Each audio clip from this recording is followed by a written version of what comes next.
Advertising needs to be responsible. So while you want to do great advertising, but how is this also being received by others? The rule of regulation should be about the industry and allowing businesses to still thrive and grow. If we want to transform our economy, we must know that many things will be impacted and the way in which we do business needs to change. So I went to do an MBA after my second degree, and my MBA opened my eyes to a new world, which is the world of business and marketing. One of the most popular in terms of performance or effect or campaigns in telco in the early days of GSM was Babana Boy. Selling and advertising and marketing is not the same thing, but very relatable. So it's not like microbiology or science is less relevant, but you then need to then place yourself between what you're doing now, who you are now, and where you feel is your long-term interest in a dynamic world. You may have been born in that situation, but you are not created to be in that. It's your destination. That's your current location, but it is not your destination. The way I do my job when I work in a place is like I'm running my own business. So you need to have the business mind. Hello everyone, welcome to Stories and Journeys, where we explore the transformative power of learning, growth, and resilience. Join us as we uncover untold narratives and ignite curiosity. My name is Oluwatimilei Oyedeji. Joining us here today is a titan in the industry, someone with over 2 decades of experience within the marketing and communication space. He currently sits as the current chairman of HASG, Head of Advertising Sectorials Groups.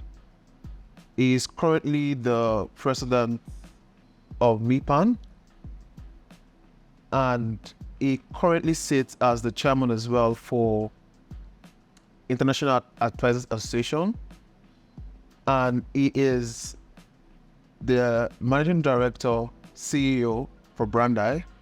He's no other person than Mr. Femi Adelusi. Hi, boss. Hi, thank you for that introduction.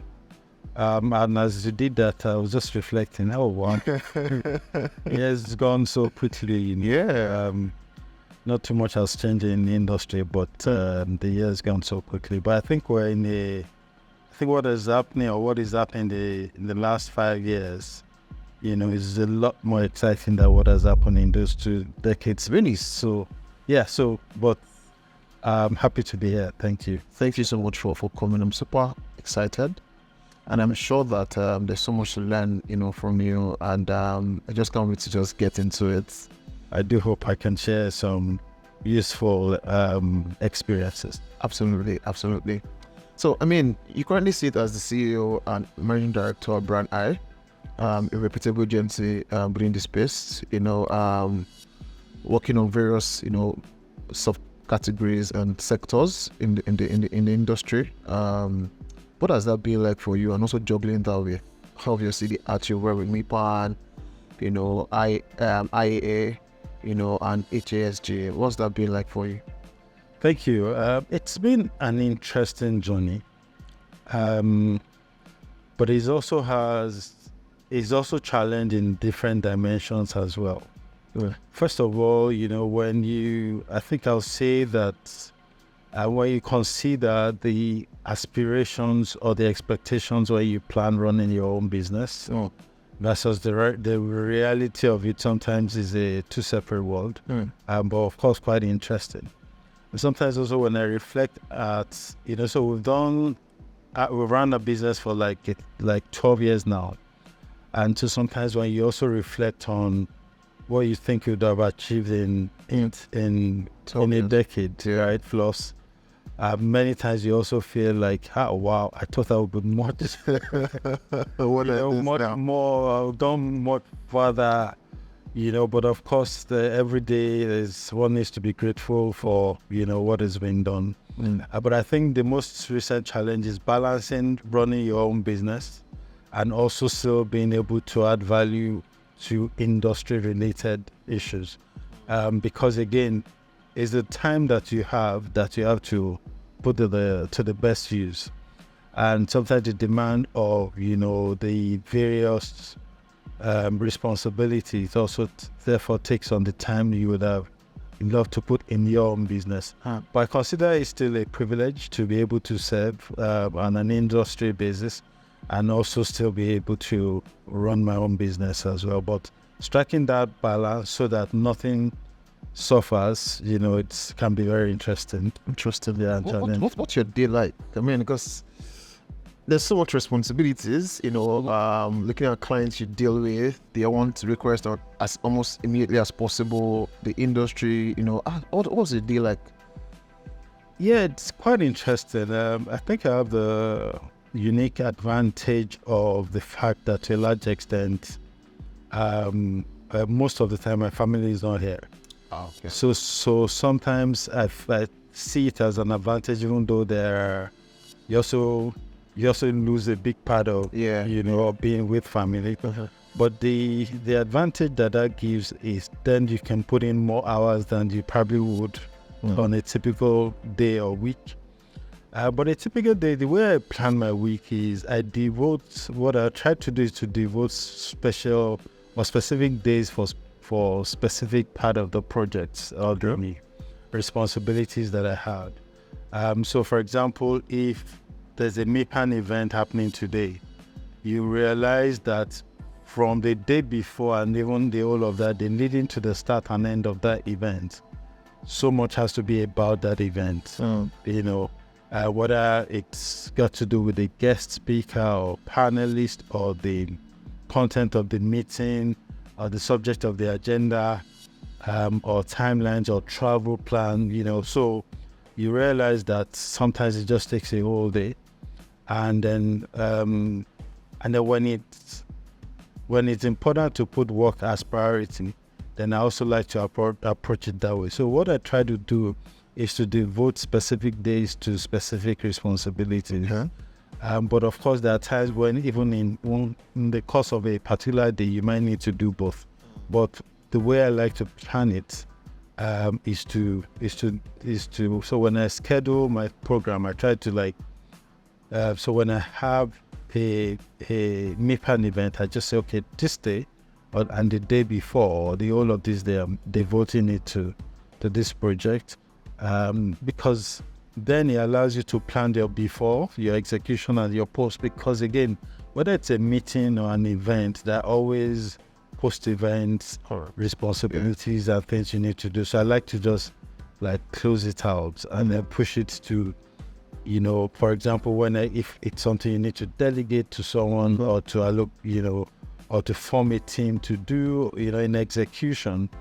And then I just like to devote that, do that in the whole of that day and then move on to the next day and what the next challenge may throw at you. So yes, and of course then create all the specific days for families or for other relationships, which are also equally important. So that's how I try to, when you're able to structure it the way you like to work. But the reality also is that sometimes things are not that straightforward. Yeah. I mean, because looking at what you sit on, MIPAN, for example, there's so much around, innovations within the industry, regulatory standards, guidelines, ensuring that media practitioners, are delivering at the best of their abilities. With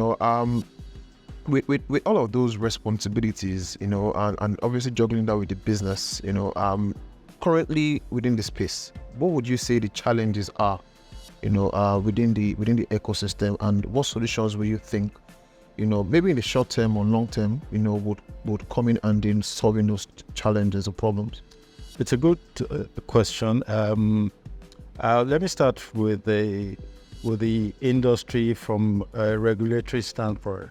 The most of yesterday, we had an event with ACON, the Advertiser Standards Panel, ASP, and it was the it was an industry event in which the regulator and an important part of that regulatory system, which is the ASP. That's the body that comprises of all the key stakeholders in the communications industry in Nigeria. And so the ASP is made up of advertisers, is made up of agencies, is made up of regulatory bodies such as NAFDAC, of course, ACON. There's also all the sectoral bodies, the AAAN, the MIPAN, XMAN, the Broadcasters Association of Nigeria. It also has members of the consumer represented. So you've got average Nigerians representing the consumer. And then you have the Consumer Protection Council represented. So it's a very broad body. But basically what the ASP does is to vet advertising. Basically to decide on which advertising or communication material is good enough to go out. Not in terms of quality, but in terms of ethics, in terms of the values of our country, in terms of safety, in terms of economic security, in terms of economic opportunities, and also in terms of security, national security. So let me explain that. So let's say, for example, you want to advertise a milk brand or a health brand. Is the claim, is it substantiated? Is it authentic? Is the product of the right quality and the standard? Is the advertising responsible as well? So in terms of what is asking the consumers to do. Let's say, for example, is it promo? Is it genuine? Is it realistic? What is being offered and what you expect the consumer to do? And when you think about it from a national standpoint, is this something that can instigate reaction? Right? So let's say, for example, you're using some models and some creative, considering the diversity of our economy.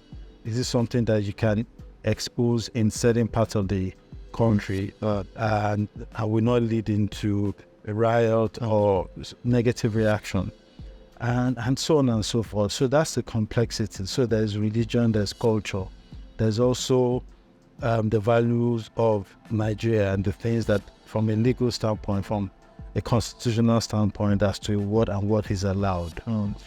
So those are the variety of, what the ASP has to make decisions on.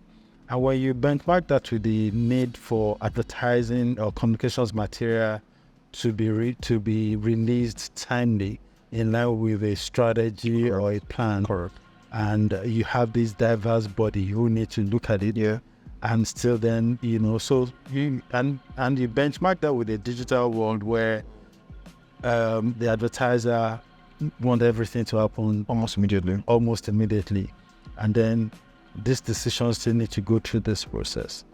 So that's, for example, was what yesterday was about. But again, from the way I explained the composition of the ASP and the scope of work, it already shows the importance. But at the same time, we must not forget that we work in a fast-paced marketing and advertising industry where decisions sometimes needs to happen very, very quickly, particularly on digital. And so things need to be done. So yesterday was really around the process, the laws, again, the new definition of what advertising is, much broader, in way it's been defined from a constitutional basis or a legal basis in Nigeria now. And this definition, if I should say that, is not the same as what you find in the definition of advertising in any textbook anywhere else in the world. Interesting. Because what ACON has done is to redefine it such that it captures almost everything that is said or put out there to the consumer. And there are different stakeholders who think differently in terms of what that definition is. But ACON is the regulator and has the power of the law. The question is that law, has it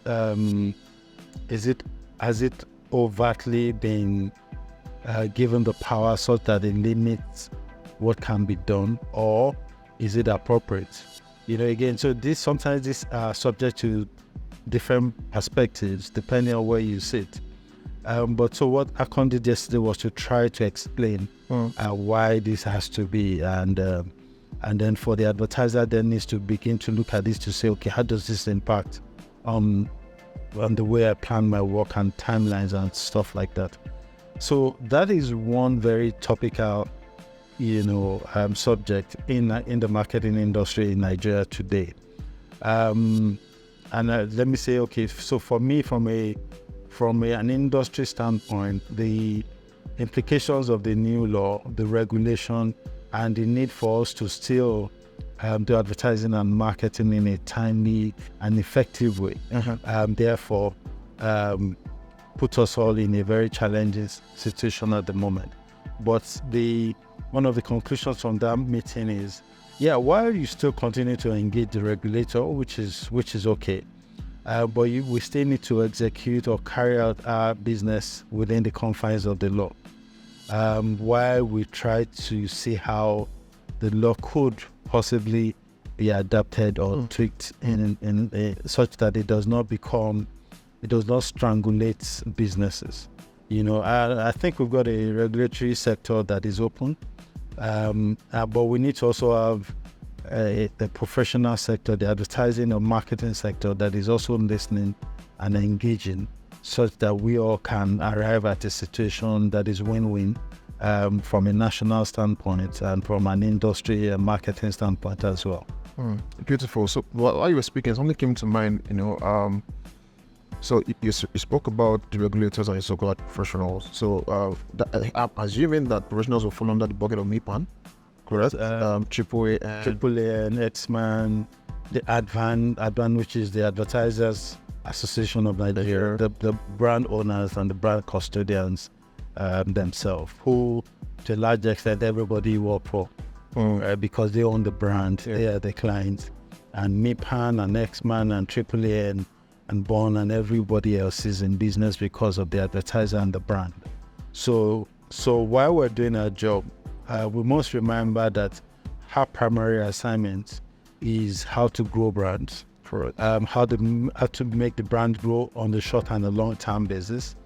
Not only because it's important that brands grow, because they also connect to the bigger picture of growing our economy, right? And of course, meeting the needs and wants of the population. Correct. Because in some quarters, conversation has been that the regulators sort of seem not to understand what advertisers and even sometimes agencies have to go through when some of these laws or regulations are put out there. One begin to think if they are taught through end to end.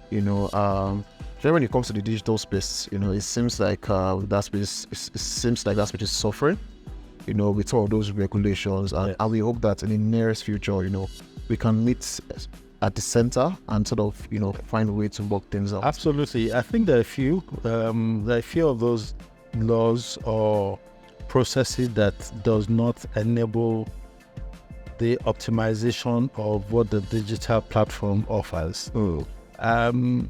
But at the same time, to your point, the engagement needs to be ongoing. Now, and the reason why some of these regulations are like that is, while the digital space offers a huge opportunity for small businesses, individuals, small businesses, and even big businesses, multinational businesses from various dimensions. We know Nigeria is a digital-first market.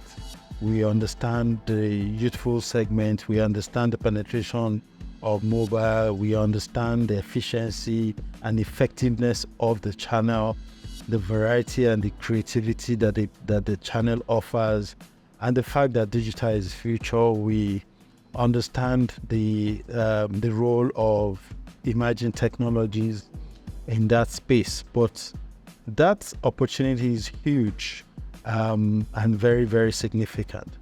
So it's important that regulation does not stifle the creativity and the opportunities as highlighted.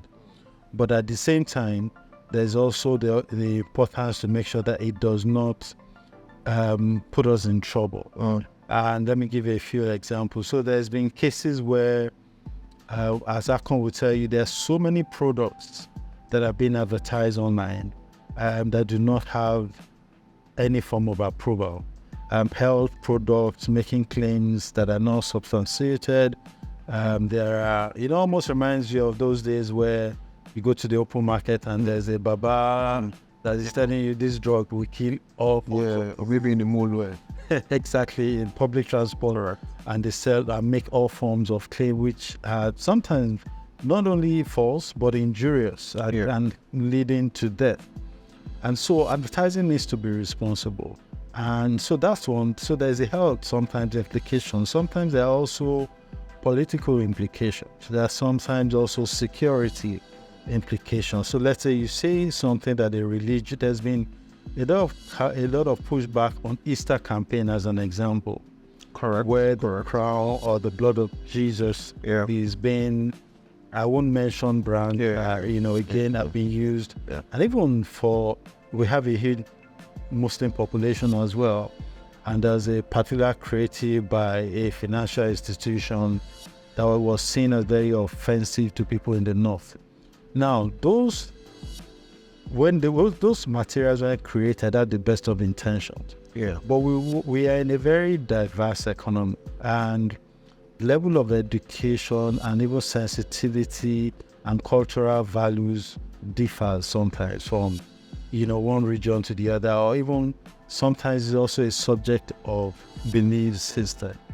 And so we must understand the cultural diversity of a country like ours and the implications. So while you want to do great advertising, but how is this also being received by others? And what if they then take it in a negative? We've seen in this country negative reactions leading to riots and you also want to avoid that. So sometimes the government bodies and the regulator comes under a lot of pressure from religious bodies and segments such as that. So let me also give an example. One of the most popular in terms of performance or effect or campaigns in telco in the early days of GSM was Babana Boy, right? In which, a very popular telco, right, this advertising about a family welcoming a first child. Correct. And it was a very great advertising. But again, after that advertising material was exposed, the women segment, right, or the bodies, I felt that it was very inappropriate. Because it kind of positioned the male child as being more important than the female child. And in a world like today, that could be a very long conversation. And women and families, men and women, families today invest beyond equal opportunity. The need for the girl child education is a very important subject. And we're not raising our young women just to become second citizen. We all expect them, we want them to be the best, equal opportunity, to be the best they can. And even when you think about it from a sporting standpoint, even in developed countries, there are a lot of questions around what is paid the national team in some countries, or when they win gold, or win silver, or win laurels, or even the salaries versus what they paid. So it's a global conversation around that. So there was a lot of pushback, and then as good as the advertising was, the telco company had to drop it for that reason. So sometimes these are even beyond just cultural. It's about the modern day world in which we live in. And of course, there could be extreme cases of the religious, implications. So that is part of why the regulator sometimes comes under pressure from several bodies in a country like ours, and therefore they then need to wield the big stick, because sometimes the professionals do not follow the guidelines.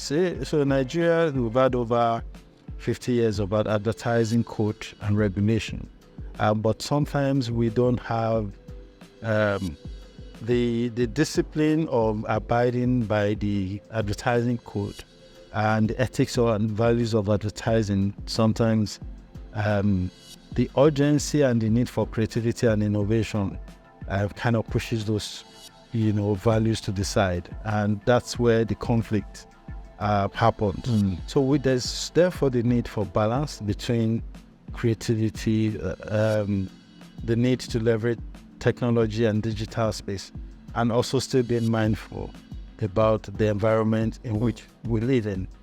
When you look around the world, you might argue and say, but if you do this in some countries, nobody is going to. There are many countries that are self-regulated, and the regulatory framework is private sector driven, not government driven.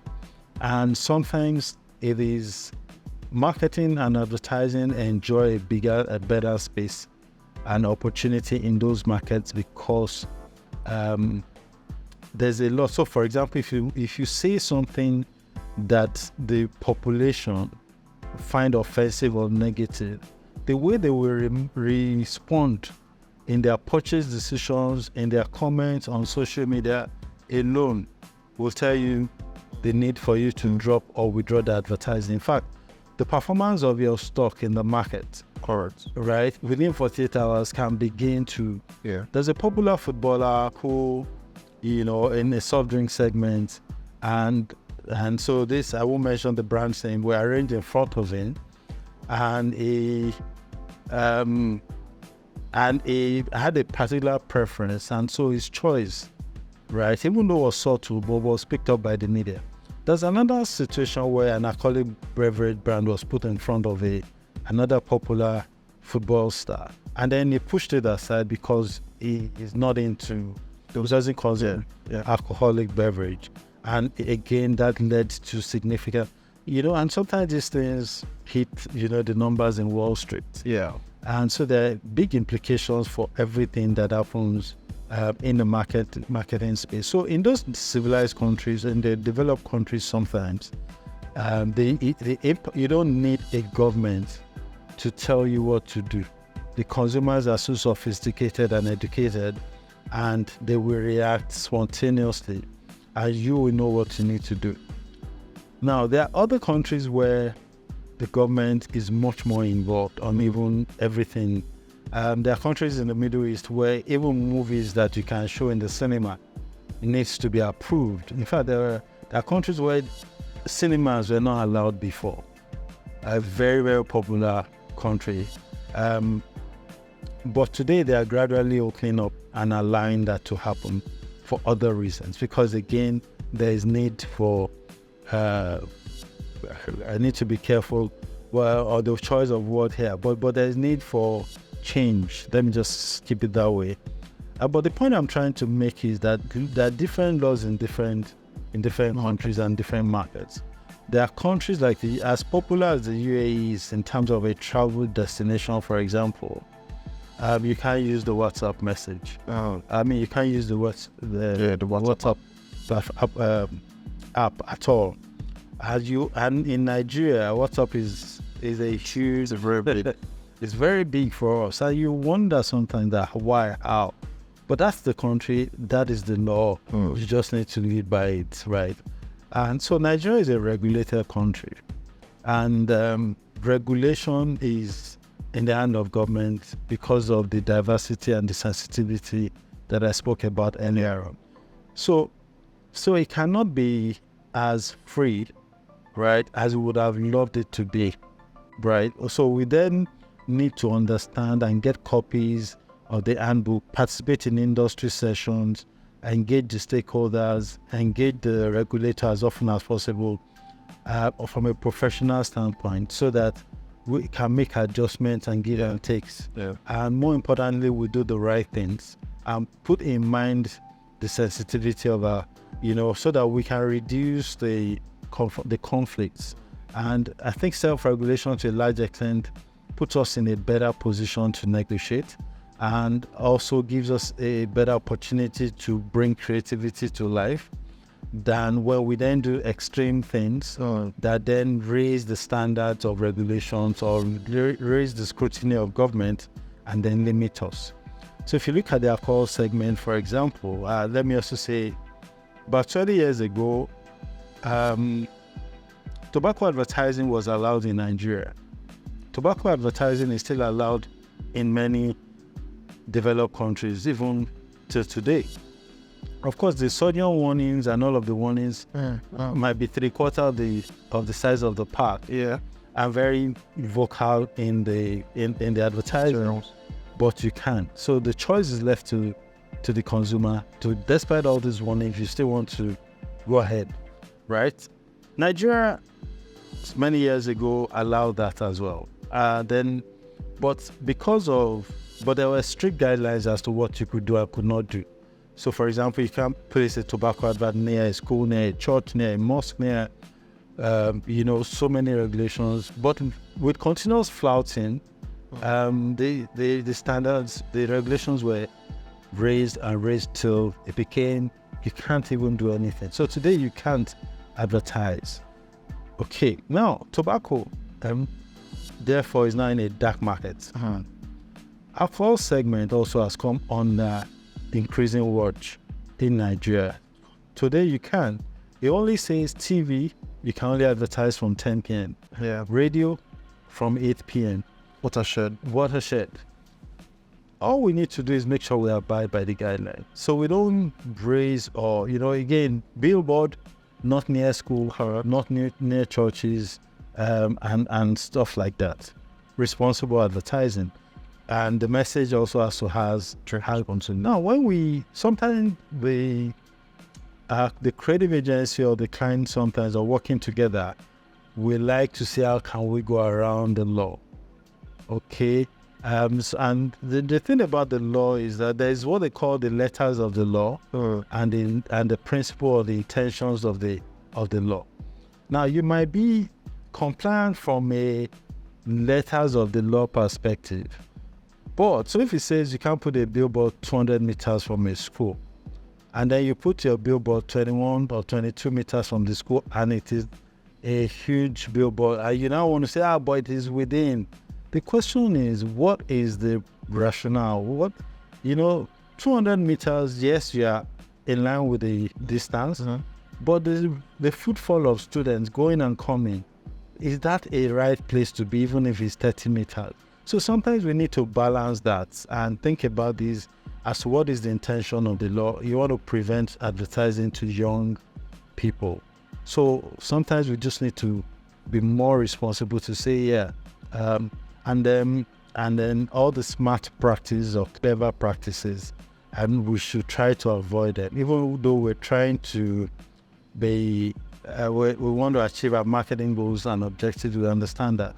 But there is need to also balance that with the long-term interest of the consumer and the government, the key stakeholders in general. We need to look at that to say what is the right thing to do.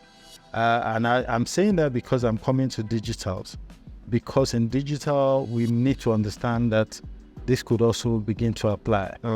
The restrictions are not as tough as it could also get on digital, even though it's tough already. And there's a lot of limitation.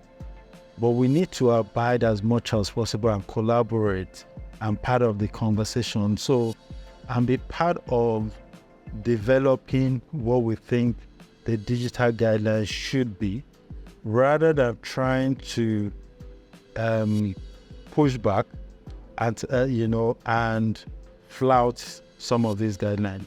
And this is what I mean. Is it possible, for example, to sit with a global platform or a local digital platform to say that every platform has guidelines, right? If you go to even the likes of Google and Facebook, they have their guidelines and what you cannot do from a global standpoint. But sometimes they also have considerations for the market in which they're operating.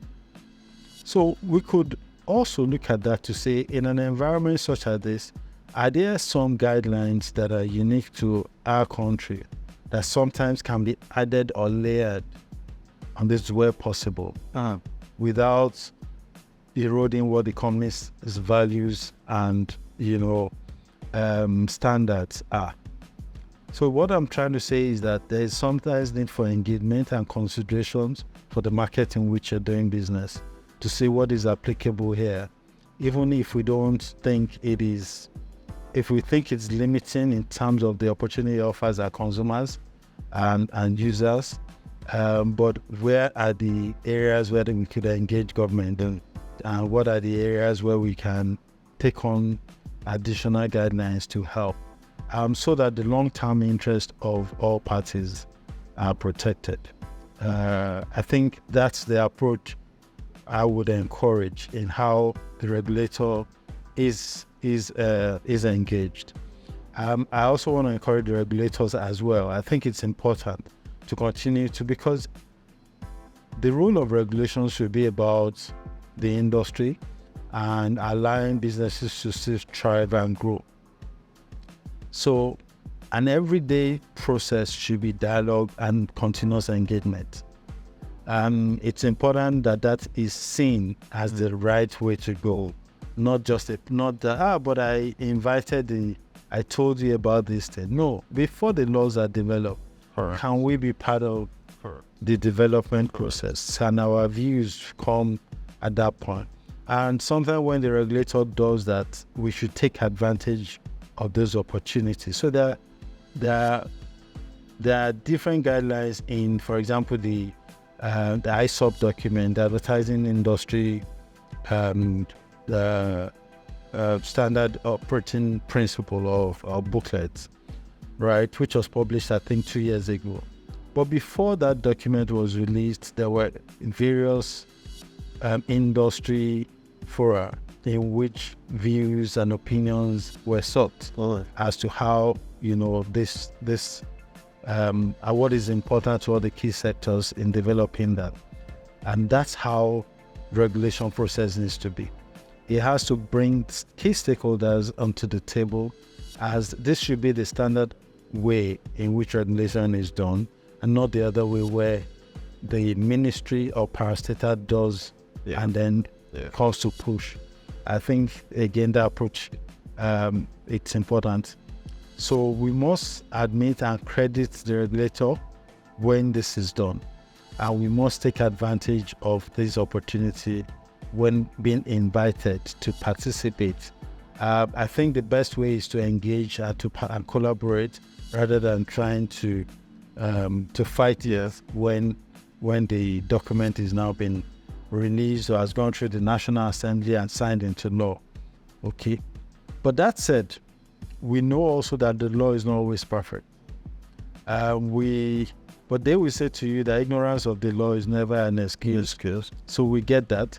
But we also do understand that law is never perfect, which is why you got a National Assembly that can even look into the Constitution, despite the fact that it's been dated since independence and revised. So where the point I'm trying to make is that where the law is also not perfect or can be improved, it can be amended. So we can still continue to engage and collaborate. So for example, for digital, what would be great is for the digital ecosystem and key stakeholders to sit together to see how do we think the law, right, should be adjusted. What kind of waivers is required on a digital standpoint, for example, on Instagram, for example, considering the nature of Instagram as a platform, the need to, as an advertiser, you want to do posts, things happen today, you want to be able to talk about it real time while it's still trending. There are topical conversations that cannot wait. Although ACON as a regulator says, now I have a 4-hour approval window, right, beyond the 16 hours. Yeah, we know that sometimes the 4 hours, there are challenges with that, but the point is that everything cannot be urgent. So the ones that we can go through the approval process for, let's do the right thing. The one where we expect some level of flexibility, okay, then we can put forward to say, in this area, can we do A, B, C, D? And but the question would be, when you then commit an offense, or it leads into a issue from a cultural or national level, are you also going to be willing to take on the responsibility or the fine or penalty that will? So if you say, for example, give us the flexibility to post 3, without approval, and it's supposing our concerts go ahead, and then the next moment you release a message like this Easter campaign. I understand 20 companies' creative material were declined by our for Easter alone because of what? Before now, Caesar's greetings did not require, they were seen as goodwill message and did not require pre-approval, right? So you could say Merry Christmas or do all of that without needing to get, goodwill messages. Yeah.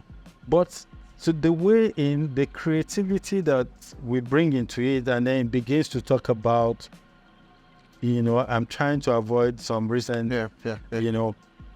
that then leads into, can the Christian Association as they are now reacting and writing and protesting, and the implication of that as a company that has been given that flexibility. If this happens, will you be ready to bear, the consequences of that freedom? So that's really where the issue is. And I think that's where self-regulation actually comes in. Absolutely. If you look at it tactically, there are also gatekeepers, before creatives go out, for example. Absolutely. So from the brand side, they need to do the due diligence. Yes. Even understand what the regulatory standards are, what those laws are. The agency that would perhaps, air or expose the material should also be like a check. Yes. To also ensure that, those guidelines are followed. Absolutely.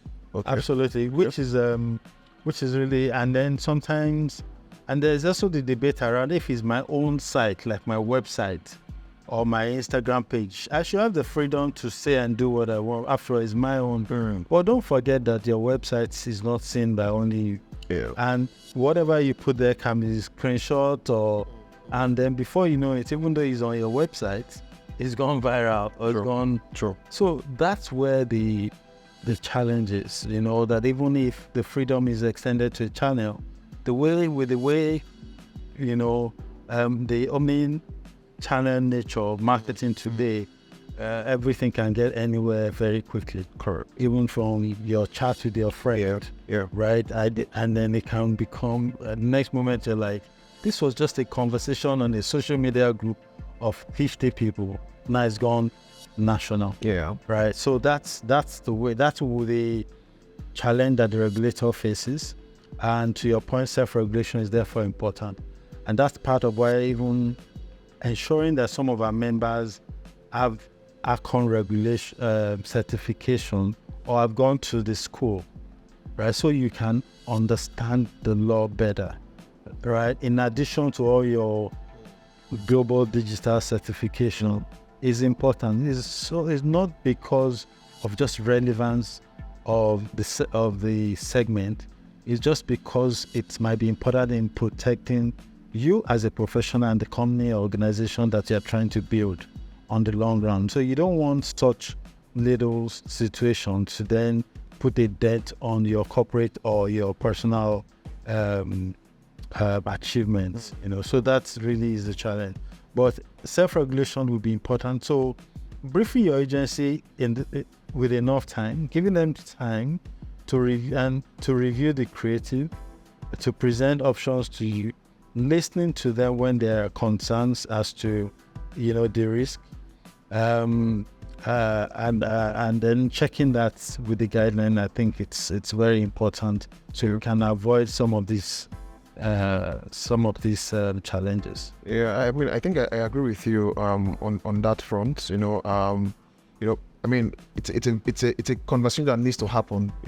Because the way digital is, it's a different ball game, and I think the regulatory body needs to understand how that works. Because say for example you're trying to run a performance campaign, and you have a bucket of audiences, that you maybe first time user, new user, churned users or whatever it is, having to have multiple creative for a segment or a bucket of audience and having to approve all of those, it's a tedious task. But I think that to your point, engaging, and trying to find a middle ground, trying to look for ways to improve or even amend those regulations or laws would be a very great way to go for it. So let's say, for example, there's a conversation around around AI, and you use the use of digital generated images for campaign or models, right? Should that be seen as so if I'm using an AI image, right, should that be seen as a model, as a life model, as a human model or not? Okay, from a regulatory standpoint, because, so let's say the law says for foreign model, right, you need to pay a certain amount because we want to encourage local content. We want to encourage. Nigeria is referred to as the poverty capital of the world. What is going to change it? One of the many ways in which you can change it is creating jobs, creating opportunity. Is one of the many ways in which that comes. So, and that's in terms of the models we're using, where we're doing the shoots, where we're doing our production, and so many other things. There are different arguments against this on the other side of this, but this is the view of government, because every government parastatal is being told to generate revenue, to create job, to create, to reduce, to increase employment. And one of the ways in which a regulator in the advertising sector will be looking at it is that to say, how can I ensure that the advertising budgets for companies that are in Nigeria, making money in Nigeria, that the advertising investment is kept within our market, not paid to do productions which we know are sometimes very expensive abroad. So every government body is looking at it from their own area. And for Alcon, this is their own consideration to say, how do I increase job?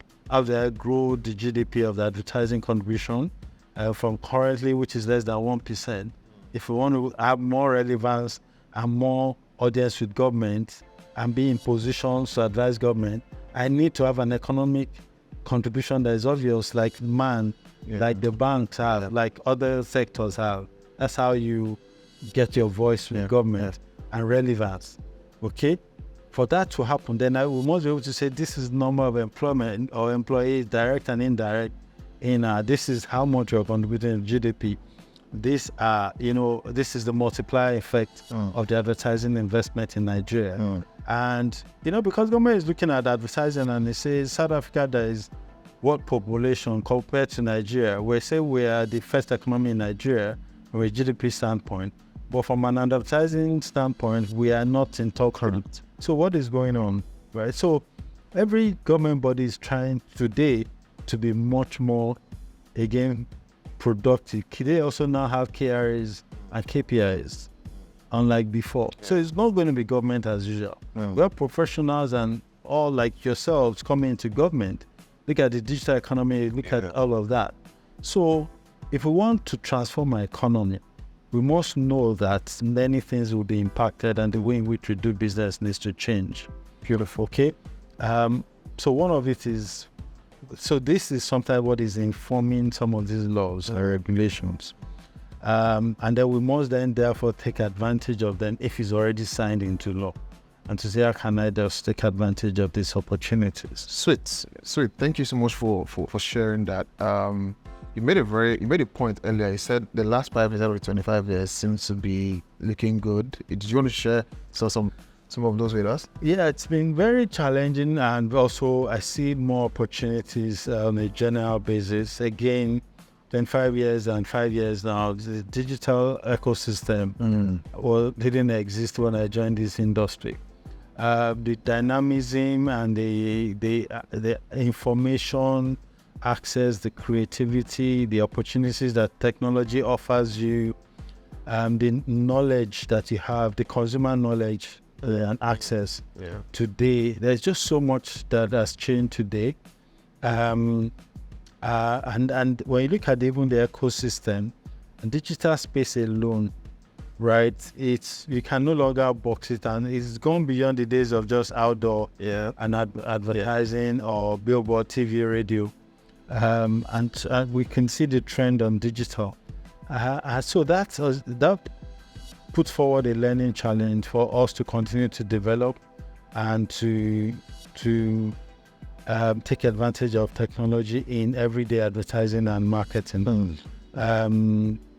And today you think that you mastered a digital platform, and they are changing algorithms, that are changing guidelines. There's so much that is happening that you just need to keep relearning every day. So I think that's the dynamism and the, sometimes you just wonder, like, it feels like you need to go back to school without a graduation. So it's a continuous learning environment, and and a lot of excitement in that space as well. Sweet. Question: how did you come about the advertising space? Like, how did you find it? How did you make your entry? Okay. Into it? So very interested. My first degree was actually microbiology.